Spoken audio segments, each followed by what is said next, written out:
What's up, guys, and welcome back to another episode of Car Mechanic Simulator 2021. As always, if you guys are enjoying this series, make sure you leave a like on the video. It'd be greatly appreciated. In the last episode, we purchased a 1991 Jaguar XJS, and we kind of modernized it, you know, did a few things here and there, and then we ended up losing, I think, almost 2,000, maybe 2,500 bucks on the whole deal, so kind of a bummer. But a handful of you actually suggested that we try kind of a similar thing that we did previously, but just with a barn vehicle rather than a junkyard car. So I think that's exactly what we're going to do today. Of course, we do still have the Hyundai Tiburon sitting in here as a story order, which we will have to tackle, just not today. So the first thing we have to do to get the ball rolling here is, of course, travel to a barn. And I had to just double check to make sure I didn't already have one added. They say, do you want to add a barn destination to your map? And now that we've done that, if we go back, there we go. We should be able to fast travel to a new barn. It is going to cost us 100 credits. So we basically have to leave with something. I'm definitely not going to be okay with just leaving empty-handed. All right, and here we are, dude. Nice little A-frame barn. Looks like we have a few little flat covered roof areas over here also. But the first vehicle in here is going to be a Camaro. I'm gonna guess 1993 Chevrolet Camaro. Let's see. 96. Oh, 3 years off. It's got 148,000 miles on it, and they're asking 23.9. I'm gonna pass on that one. Actually, what engine is in this thing? There we go. It's a dual overhead cam V8, making 340 horse puppies. We could also do a swap in that vehicle. I'm not gonna say no, but we are gonna move on, and we'll see what else we got in here. It looks like we have another vehicle over there, possibly a Volvo, potentially. We'll go over there, take a peek here in just a sec. And what is this? Oh, that's the same Volvo, just behind the pallet wall there. Surely there's another car. There's usually, yeah, here we go. There's usually about 3 vehicles per barn if they're about this big. This is a pretty large barn. And I don't see anything else in here, so I think it is just those 3. Let's go back to the Nissan first. This is a lore-friendly 350Z, I believe. 83,000 miles on this one. They're asking 62, I'm sorry, I misread that, 16.2. It's a 2003, not a bad car, also not a bad car. It looks like we're missing a wheel up here in the front, but that's no big deal for us. And then what engine is in this? Should be like a V6, right? Ooh, no swap options. I really would love to do an engine swap in a car. I've always liked to do that. We did that a lot in CMS 18. So the 350Z might be out of the question here. Let's run over to that Volvo quick, and we'll just see what the scoop-D is with that bad boy, but I don't really think we're gonna go the Volvo route, although I do really like these headrests. They remind me a lot of, there's a Beetle headrest that looks very, very similar to these. But anyways, let's see what we're working with here. A 1993 Volvo 240, 159,000 miles on this one. It is still the factory color, and they're asking $10,447 for this thing. I don't know if this is one we're gonna do either. It's an i4, 126 horse puppies, and there isn't a swap option. So I'm gonna go around these junk piles and see if I can at least find a case or something nice to take home with us, and then we'll try another barn here in a few minutes. Okay, back at the garage. I was able to locate a case in that barn, so thankfully we have one of those to open up. We'll of course do the center and the far left. We'll see what we get from this bonus case. That's always good. Some extra scrap. You know, maybe we should buy the storage, or like the salvage container, I'm pretty sure is what it's called. Then we'd actually have a use for all that scrap. Oh, another barn map, convenient, and another case. All right, let's go. Third time's a charm here, ladies and gents. I'm hoping for some XP so we can level up. There's another case, I guess. Some credits, always nice. All right, this time for sure. Center one, XP, there it is, and some bonus credits too. Perfect. Now we'll go ahead and add a new barn map, and we'll fast travel to it, see what we can find in this one. Okay, we have just landed, and right out the gate, dude, there is a Crown Vic over here. Kind of fitting also, because I think the 2.4 hours of Les Mullets just happened, which just has a bunch of Crown Vics with nitrous. So this would be kind of fun to do. Maybe we could do something that's like mimicking those vehicles. I don't think we can do a sick custom spray paint job on these though. But we'll keep it in the back pocket for sure. Let's keep exploring around here, see what else we can find. What is this? Oh, dude.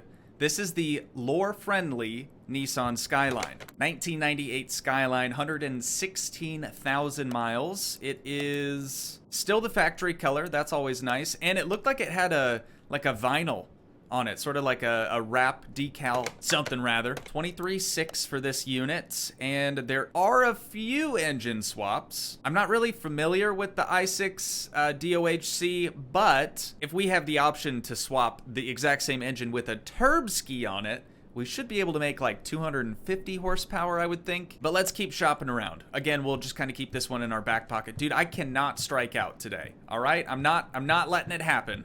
There's the Crown Vic right over there. Oh, this is a much smaller barn than all the other ones too. There might actually only be those two. Oh, here we go. I was gonna say there might actually only be those two vehicles. We have the world's most phallic looking vehicle over here. This is a E-Type Jaguar. It's got a 3.8 liter inline 6 engine in this thing, producing 265 horse puppies. No swap options for this vehicle, but they only want 21 Gs. I think this vehicle's actually in a lot rougher shape than the other two. It also has 270,000 miles on it, so for that reason, I don't think we're gonna do it. We did also just do a Jag in the previous episode as well, so I was tempted to do the Crown Vic. I'm also kind of tempted to do the Skyline, but part of me feels like if we just hold out for one more barn, we're gonna find exactly what we're looking for there. So I'm gonna search around these other junk piles, see if we can find a case to take home with us, and we'll try one last time.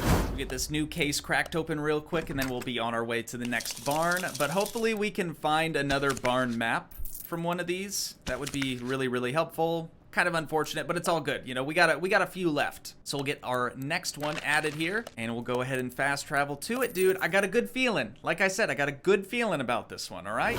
Okay, here we be. Got a... Oh, I know this car. I know this car, man. This is a Dodge Charger Daytona. Right? Oh God, I'm gonna get this wrong, dude. I'm gonna be, oh, there it is, Dodge Charger Daytona, 1968. I'm never gonna guess the year. Well, sometimes I do, but it's very rare.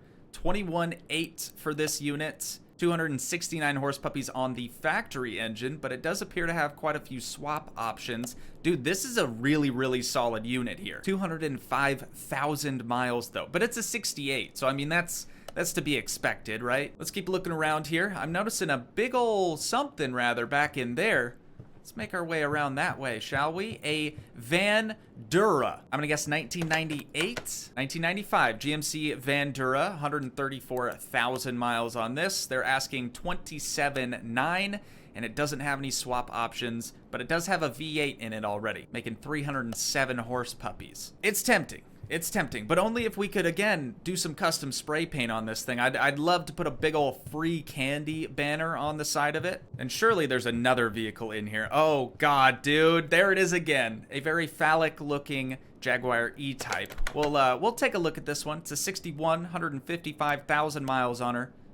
Looks like it's still the factory color, and they're asking 27.9 for this one as well. So wait, what were the two cars that were 27.9? That one and the Daytona? No, that must have been the Vandura. The Daytona is actually the cheapest vehicle here, and I think it's in the best shape. It also has the most amount of swap options, and I think the lowest mileage. We gotta do it. We gotta do it, dude.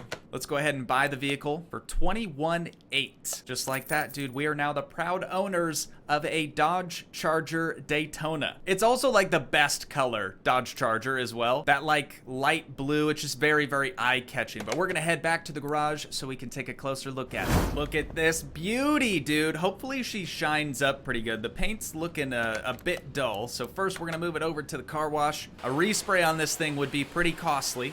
We know that runs about $1,000 usually. Yeah, it's definitely fading. You can tell that the paint job is still original. It's got a lot of surface scratches on it. But while we're out here, we will of course clean the interior also. And with that done, we'll go ahead and move it into car lifter A, and we'll get rocking on this thing, dude. I'm really excited. So again, kind of a similar game plan to, Jesus Christ, can I just touch the button? So kind of a similar thing to what we did on the Jaguar in the previous episode, except for I want to go through everything on this car. Whereas with the Jag, you know, we did not the greatest work. We certainly could have disassembled more of the vehicle and tried to repair more of the underside. But let's see what the car status is. I'll probably have to move out of the way here. So we're rocking a 63% frame condition, 75% interior, 33% parts, and 80% body. So I think the body's actually the best thing on this. And just to double check, I don't think we have the renovator skill ready yet. No, we still need one more skill point. So with any luck, after all said and done here today, we may reach level 20. That would definitely help us out. But I'm gonna go ahead and put the vehicle all the way up in the air, all the way up to the moon. And then we're gonna grab the oil drain from over here. We're gonna go around, drain all the fluids from this vehicle, and I'm also gonna tear out the entire subframe, both the front and the rear subframe, basically all of the suspension, all of the exhaust. We'll drop the transmission, drop the drive shaft, and everything else that might connect the front and the rear. And then I'm really gonna try to repair as much of that as we possibly can. So we're gonna take every single part that we take off into this room. We're gonna try to repair as much as we can. If we can't repair it, I'll just buy it brand new, and we'll get it all thrown back together. But I will see you guys here in just a little while.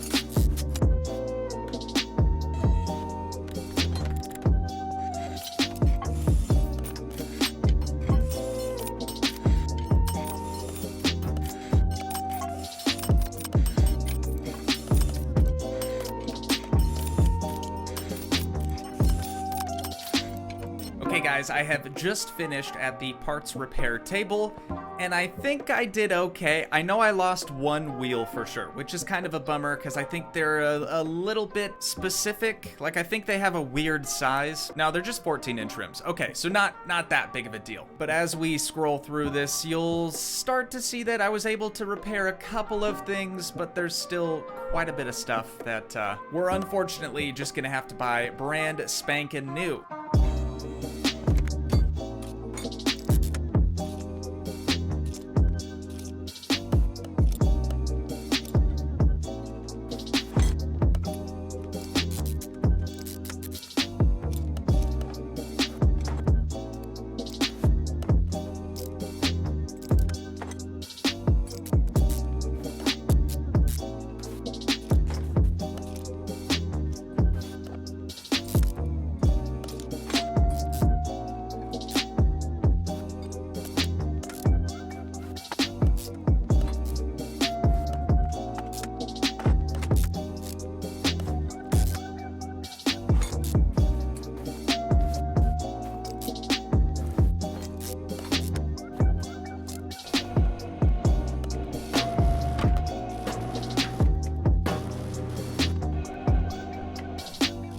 Okay, now that we have just about everything reassembled underneath the vehicle, we have a few decisions to make. The first one, are we going to keep the factory brakes, or are we going to upgrade to a drilled rotor, a drilled and slotted rotor, ceramic rotors? I mean, the list goes on. We have a lot to choose from there. The other decision that we have to make is if we want to use the brake lathe, or if we could use the brake lathe on the rear drum brakes. So the first thing we're gonna do is try to tackle the rear brakes, and then we'll move into the front. But I don't know if we can actually use this. Yeah, we can't. For the drums in the rear, it's only useful for the front rotors. So in that case, we're gonna mark 2 brake drums right there. We can actually sell these while we're in here, and we'll just make our way to the store, buy 2 of those real quick, Bada bing, bada boom, we are done with the drum brakes. Now, we're gonna try to do the fronts. I don't know just how much power we're gonna have. I still don't even have an engine swap in mind. So I think I'm just gonna do a drilled and slotted rotor. And then of course, we're gonna take the brake calipers into the paint shop and spray them a nice fast red. Now that we've given the paint a little bit of time to dry, we're gonna get these thrown up on here. Dude, look at how sick that well, you can't really see it now, but look at how sick that looks with the red caliper. Got the drilled and slotted rotors on there, dude. Let's get the other side installed. And then we still gotta throw the wheels on here. I did go with the factory wheels, the exact same specs that they were before, and I even went with the same tire, which I didn't do on the Jaguar, but I just felt like it made more sense on this because it's like a classic car, you know? And just like that, she is finished. Not completely finished. We have a whole nother episode that's going to be dedicated to figuring out what engine we want to swap into this thing and, you know, sorting the whole rest of the vehicle, maybe doing some stuff to the exterior as well. But what we need to do next is actually go and locate the engine crane because I still have no idea where it is. I feel like we might have seen it, yes, over here in the corner. So we're going to move this over to car lifter A. That way we can hopefully pull out the original engine. I really don't plan on reusing this, but I would like to just move it over to the engine stand just in the meantime while we're, you know, trying to make up our mind on what swap we're gonna do here. But there we go. We got our yoinked on out of there. Now if we come back into our engine building room, we should be able to throw this thing up on the engine stand. Okay, is there anything else at all that we can get done today? Let's take another look in the engine bay, see what else is actually missing. Okay, so we got to get a new brake servo. We still don't even have a battery. Looks like we're gonna be missing all the other reservoirs and things. We don't even have a radiator in this, dude. So there is still quite a bit of work to be done, but I do think that's where we're gonna wind down this episode at for today. Once again, if you guys did enjoy, please leave a like, leave a comment, help support the dream by smashing that subscribe button, and I will see you in the next one. Thanks so much for watching, guys. Peace.